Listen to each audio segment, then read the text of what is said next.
Estas semanas el país fue testigo del epílogo de un conflicto iniciado en el 2016.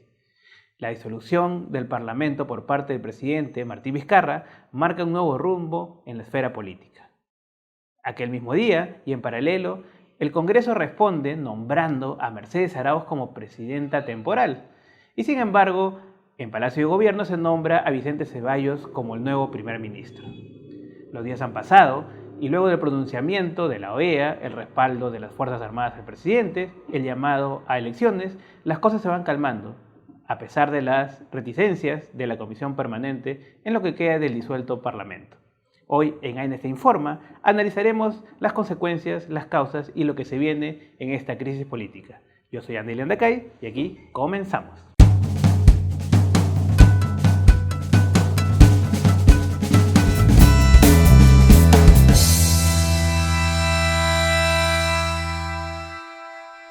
La crisis política en el país empezó desde el momento en que la señora Keiko Fujimori no reconoció su derrota electoral y con la mayoría absoluta en el Congreso buscó demoler al Ejecutivo, que entonces estaba encabezado por Pedro Pablo Kuczynski.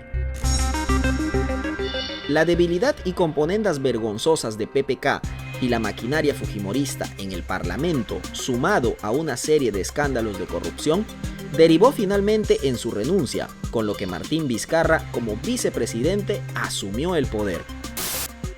A pesar del llamado al diálogo y la aparente conformidad de parte de la lideresa de Fuerza Popular con su llegada, al cabo de unos meses la maquinaria de demolición volvió al ataque. Todo esto en medio de los destapes de los audios de la corrupción. Fue entonces que Martín Vizcarra dio el primer golpe al presentar primero las propuestas de reforma política a las que el Congreso le dio larga espera. Ante la gravedad de la situación, conformamos de manera inmediata una comisión de reforma del sistema de administración de justicia y presentamos una serie de proyectos. Y luego, con el referéndum sobre las mismas, en las que la gente dejó en claro su deseo de renovación del Congreso. Ha sido una paralización, es decir, cuánto el Parlamento desvirtuó lo que se quería de ambas reformas, y ambas reformas están congeladas en el tiempo, desvirtuadas, y creo que una de las que mayor problema ha traído para la propia población es el hecho de mantener la inmunidad parlamentaria, ¿no es cierto? Tras muchas idas y venidas, finalmente la Comisión de Constitución mandó al archivo la propuesta con lo cual las opciones de cambio se iban terminando. Finalmente, la bancada mayoritaria en alianza con otros partidos evidenció su interés por lograr tener hegemonía en el Tribunal Constitucional, dejando muy claro que no tenían ningún interés por escuchar el reclamo popular. Esta fue la gota que rebalsó el vaso, generando la respuesta del Ejecutivo, que usó como última carta un proyecto de ley sobre el proceso de elección de los miembros del Tribunal Constitucional y sobre el cual finalmente, en una sesión del Pleno digna de escándalo, el primer ministro presentó la cuestión de confianza. Debido a nuestra preocupación, hemos presentado un proyecto de ley para un proceso transparente y por el cual, en nombre del Consejo de Ministros, hago cuestión de confianza en este mismo momento. Ese 30 de septiembre pasará la historia no solo por la accidentada presentación del entonces Premier Salvador del Solar y la terquedad del Parlamento por imponer un nuevo miembro del Tribunal Constitucional, sino por el momento en el que el presidente Vizcarra, teniendo en claro que la confianza había sido rechazada por esa última acción del Congreso, decidió disolver constitucionalmente el Congreso de la República. He decidido disolver constitucionalmente el Congreso y llamar a elecciones de congresistas de la República. Las Fuerzas Armadas y la Policía expresaron su lealtad a Vizcarra. En este momento, con el Congreso disuelto, el Ejecutivo gobierna con decretos de urgencia. Y es un buen momento para lograr que se atiendan las demandas de sectores que siguen a la espera de solución, como el de los sindicatos y en especial el sector salud. El presidente dijo el 28 de julio vamos a lograr hasta el 2021, hasta el bicentenario, el que 4 millones de peruanos sean incluidos en el aseguramiento, en el SIS. Esta acceso universal tendría que tener una política coherente, pero se ha notado, por más discurso que tenga, por más que eso lo haya sugerido de repente la ministra de Salud, ¿no?, que continúa en funciones, ¿no?, en este nuevo gabinete de Ceballos, pero que significa al final un mantenimiento de la línea. O sea, no hay nada que diga que se va a incluir a 4 millones, a 3 millones o a 1 millón en este primer año, ¿no? Hasta lograr que todos se accedan.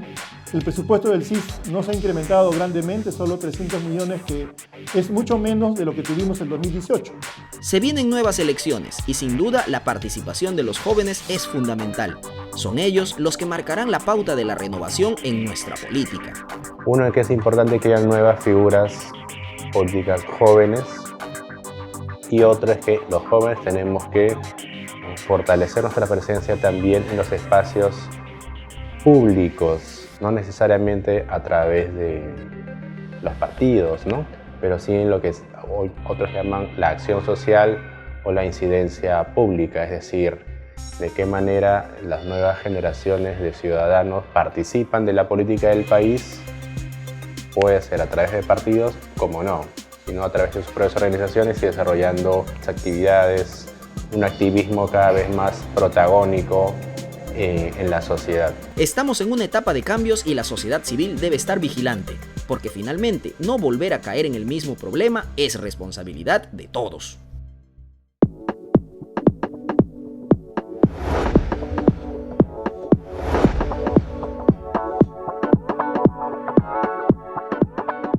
Parte del no reconocimiento de la derrota de Keiko Fujimori, porque en otras ocasiones también casi en la puerta del horno se quemó el pan y esta última elección no fue la excepción.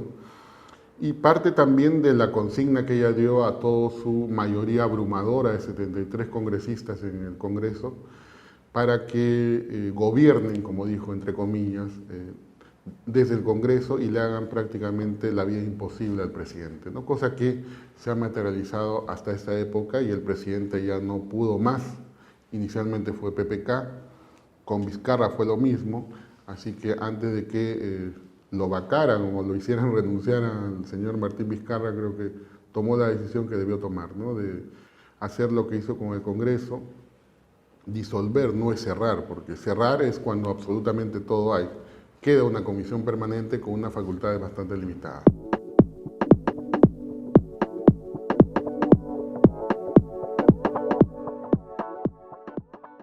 Particularmente quien habla está llevando el juicio contra militares y Vladimiro Montesinos, que junto a Alberto Fujimori dieron el golpe de 5 de abril del año 92.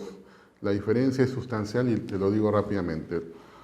Para el 92 hubieron reuniones previas desde el mes de febrero en Palacio de Gobierno, en el Pentagonito, en donde Vladimiro Montesinos, Alberto Fujimori y los altos mandos del Ejército, la Marina y la FAP se confabularon para cerrar el Congreso, tomar el poder, y esto sí ya es una cuestión bien particular. Fue un golpe de Estado porque cerraron todas las instituciones públicas en Administración de Justicia, el Poder Judicial, en investigación al Ministerio Público, la Defensoría, el Tribunal de Garantías Constitucionales, que luego es el TC, los medios de comunicación fueron tomados, se gobernó con decretos leyes, no con decretos de urgencia, y en donde pues prácticamente, si bien es cierto, la población también estaba harta de un Congreso que era bastante opositor, pero la diferencia con lo que ha hecho el señor Martín Vizcarra es que ustedes ven, no se ha cerrado el Poder Judicial, no se ha secuestrado, que eso es lo más importante. En el 92, el 5 de abril, Fujimori primero identificó a quienes iba a detener y luego a secuestrar en las bases militares de Las Palmas, el BAP Aguirre en el Callao y otros cuarteles militares del CIE y el CIN.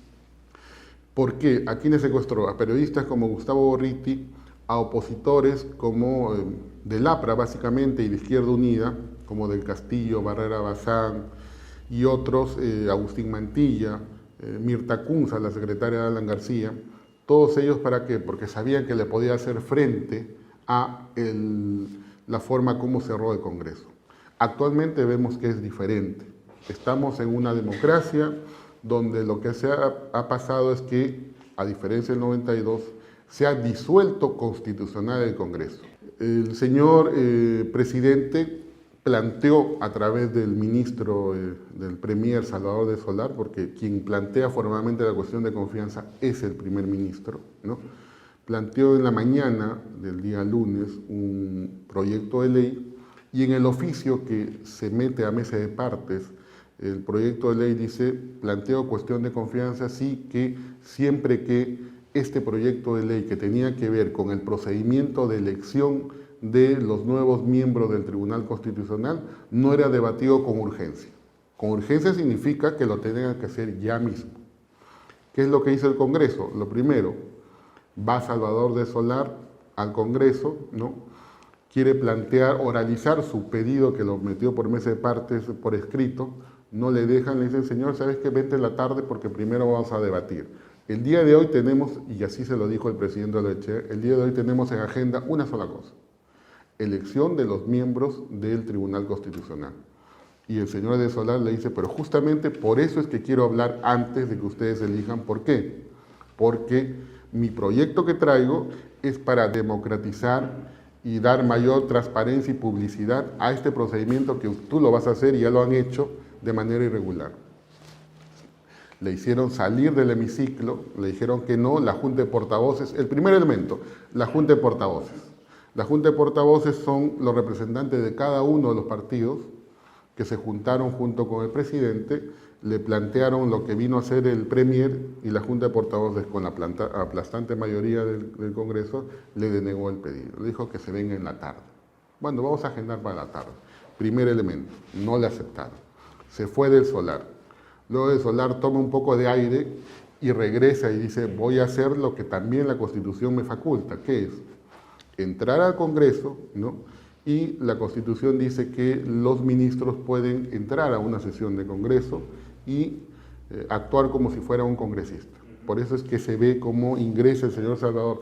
Pero para el ingreso le trancaron las puertas porque no quisieron que el señor de Solar oralizara su pedido. Ya el escrito había dejado de lado. Lo importante del asunto es que cuando el señor de Solar abandonaba, habiendo planteado la cuestión de confianza, abandona el hemiciclo, el señor presidente Olechea dice, bueno, ya planteó su cuestión de confianza, lo vamos a ver igual después. Y pasemos de una vez a hacer la votación para la elección del Tribunal Constitucional. Con una votación irregular, a mano alzada prácticamente, se elige a un representante, al señor Ortiz de Ceballos Olechea, primo del señor presidente del Congreso. Eso ya es prácticamente nepotismo, ¿no? Porque el señor se ha debido de abstener, porque con su voto también llegó a los 87. A pesar de que la señora Foronda diga que le han viciado su voto, ya, pero con los 87 viene con el voto de su primo, que eso ya es irregular. En vista de eso, tenemos que ver dos cosas: la lógica jurídica y la primacía de la realidad. En la práctica le denegaron, pero abismalmente, el pedido de la cuestión de confianza porque el proyecto de ley tenía el objetivo de parar esa elección. Su proyecto de ley lo mandaron al tacho para la tarde y ellos eligieron. Por tanto, en la práctica ellos ya hicieron una elección y denegaron el pedido de cuestión de confianza. Yo pienso que, como le digo y vuelvo a reiterar, la lógica jurídica y la primacía de la realidad desbordó a un precepto constitucional. Y además, el precepto constitucional no te dice taxativamente, ¿no? Está impedido de interpretarse de manera fáctica. Por tanto, si la realidad desborda a un pedido de confianza, imagínate en el caso que pasó. En la mañana eligieron a un representante del fujimorismo para el Tribunal Constitucional. Y en la tarde le dan la cuestión de confianza. No hay una marcada contradicción, porque en la tarde dicen que el proyecto es muy bueno. Pero la gran pregunta que yo me hago, si el proyecto es bueno, le dieron la cuestión de confianza en la tarde, ¿por qué eligieron al señor Ortiz de Ceballos Olechea como miembro del tribunal si el proyecto era bueno?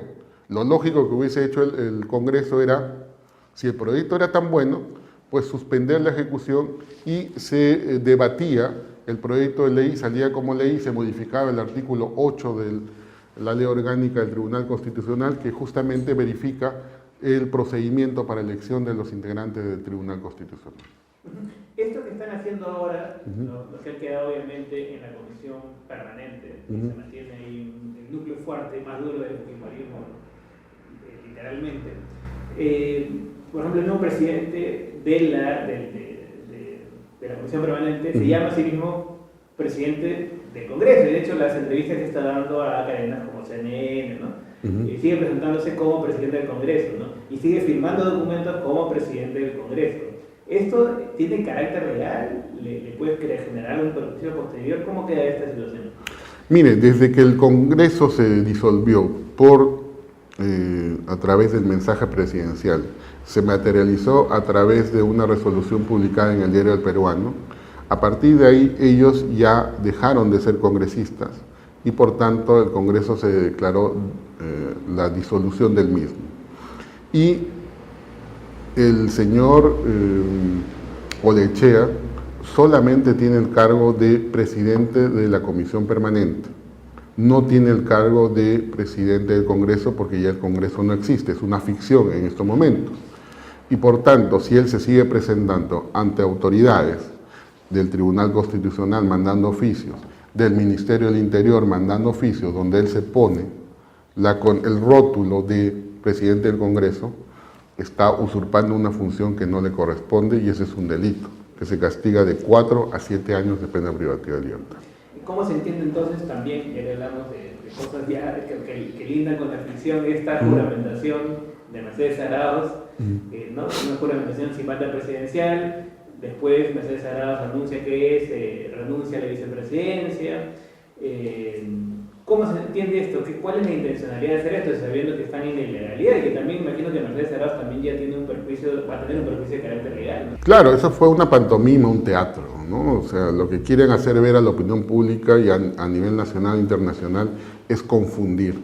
Lamentablemente algunos periodistas por la noticia le dan la cobertura que no merecen en estos momentos los congresistas. Le dan la cobertura porque están dentro del Congreso, le dan espacios dentro de sus medios de comunicación y lo que hacen los fujimoristas simplemente es confundir.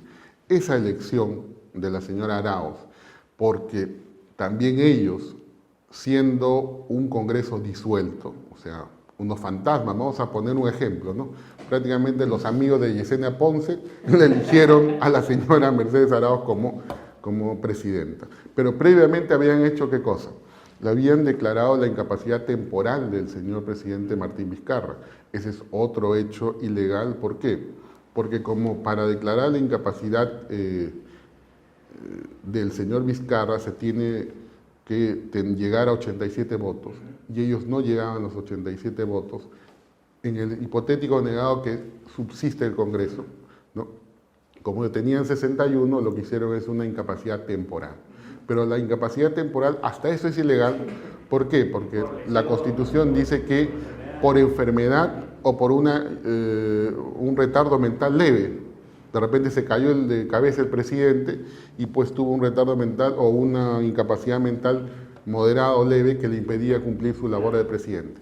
Son esos dos elementos que no los tenía Vizcarra, porque en ese momento Vizcarra estaba en su despacho, estaba dando entrevistas y no había oportunidad. Pero lo que sí quiero decir en claro es que un Congreso inexistente declara incapacidad. Un Congreso inexistente ya disuelto elige a la señora Arauz. Ahí se cometió el delito de usurpación de funciones y lo que ha hecho la señora Arauz ahora al sincerarse con el Diario del Comercio es para atenuar su responsabilidad penal. Pero sí, le voy diciendo a la señora Arauz que ese es un delito, el delito se consumó cuando ella juramentó, entre comillas, como nueva presidenta del Perú.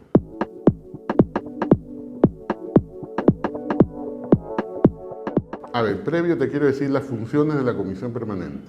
La Comisión Permanente entra, digamos, en actividad cuando es disuelto el Congreso, ¿no? Lo curioso es que en esta Comisión Permanente se han quedado lo más recalcitrante del fujimorismo. Rosa Bartra, Becerril, Olechea, en fin. Pero las funciones de la Comisión Permanente son simplemente mesa de parte, va a recepcionar todos los decretos de urgencia que emita Martín Vizcarra desde que disuelve el Congreso hasta que tomen posesión los nuevos integrantes del Congreso. 4 meses y medio más o menos, y esa es su función. Verifican, ¿no?, los decretos leyes, los decretos de urgencia, perdón, los guardan, los almacenan y luego cuando viene el Congreso se lo entregan. Esa es la función. La comisión permanente no puede formar comisiones investigadoras, no puede elegir candidatos a cualquiera, por ejemplo, al Tribunal Constitucional, no puede sancionar, no puede legislar, no puede hacer nada. Que estén haciendo ellos sentados en un congreso, bueno, será pues para que la foto de su familia, el recuerdo de sus hijos. En la práctica todos estos que están haciendo esta fantasía legal, ¿cómo se llama de alguna manera?, pueden terminar presos.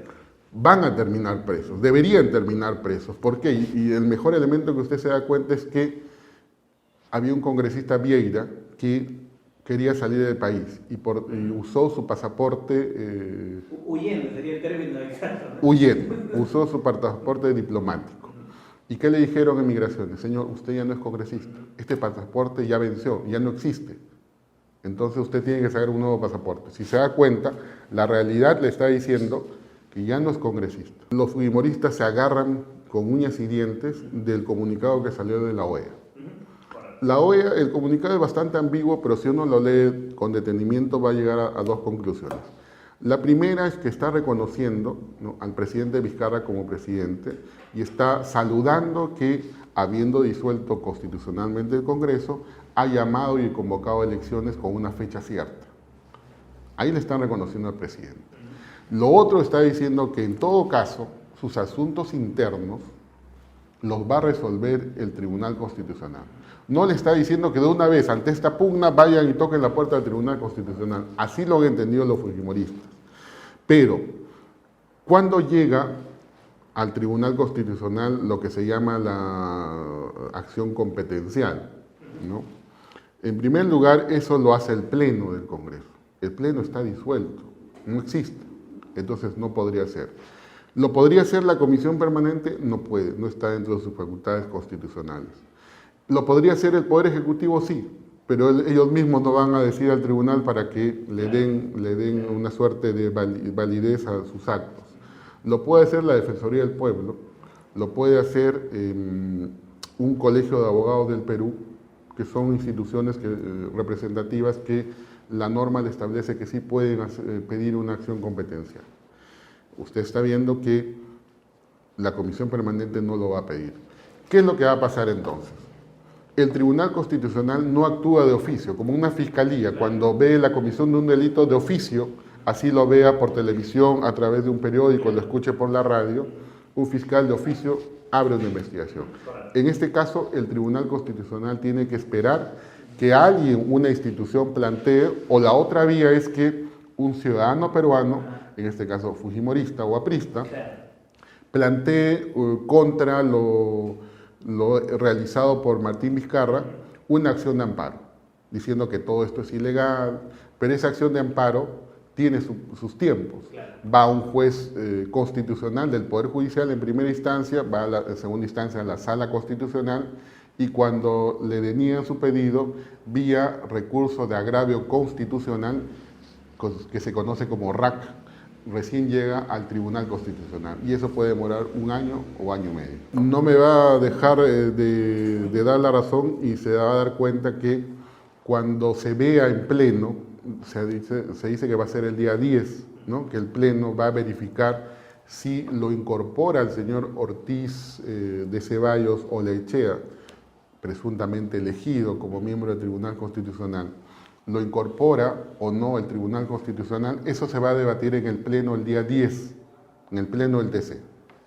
Pero su abogado va a meter no solamente la elección, sino va a hablar de que esto es un golpe, de que el presidente es un presidente farsante, de que el único ente que debe estar funcionando legalmente es el Congreso. ¿Y por qué? Porque Mejía Ramírez es el ex magistrado del Tribunal Constitucional y es el abogado del que quiere ser miembro del Tribunal Constitucional. Entonces, ahí va a haber una cuestión política.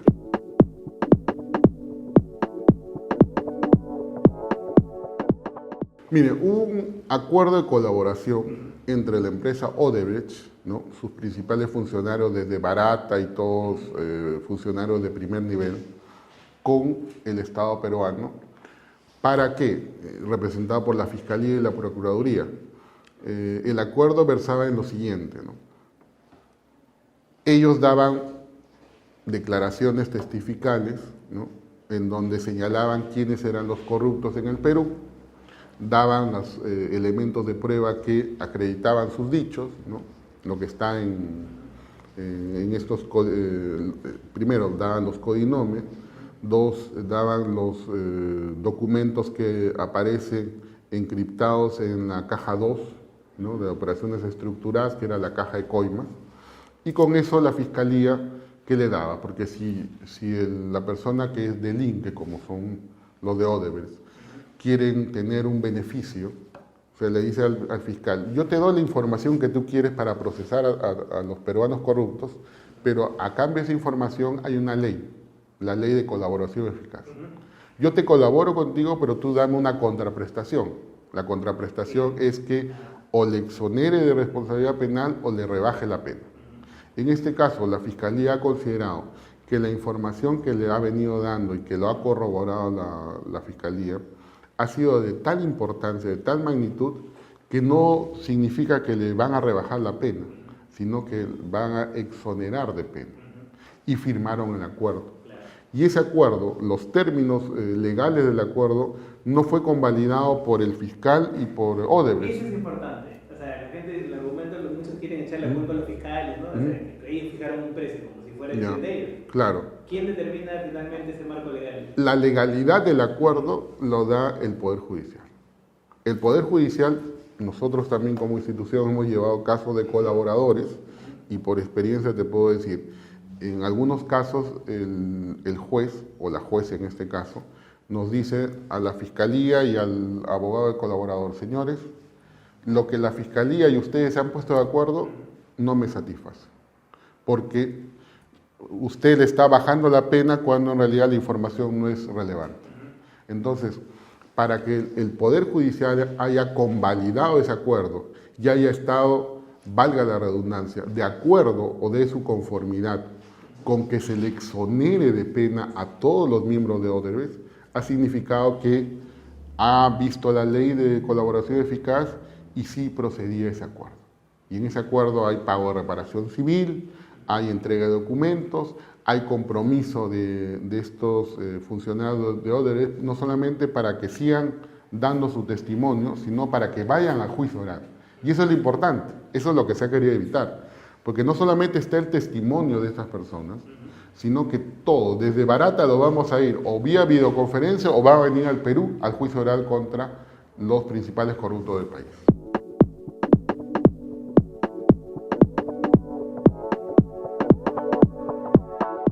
Mire, yo creo que la sociedad civil tiene que estar expectante en todo lo que venga pasando en el acontecer político, sobre todo porque, se lo digo, los fujimoristas, los apristas y sus satélites no van a dar su brazo a torcer, y estos 4 meses yo calculo que van a ser meses de lucha contra ellos, porque ellos van a seguir desinformando a la población, comprando opinólogos de periodismo, de abogados penalistas, de abogados constitucionalistas que ahora están saliendo y que le dan la razón al Congreso, dicen que todo lo que han hecho ellos es legal y todo lo que ha hecho Martín Vizcarra y sus ministros es ilegal.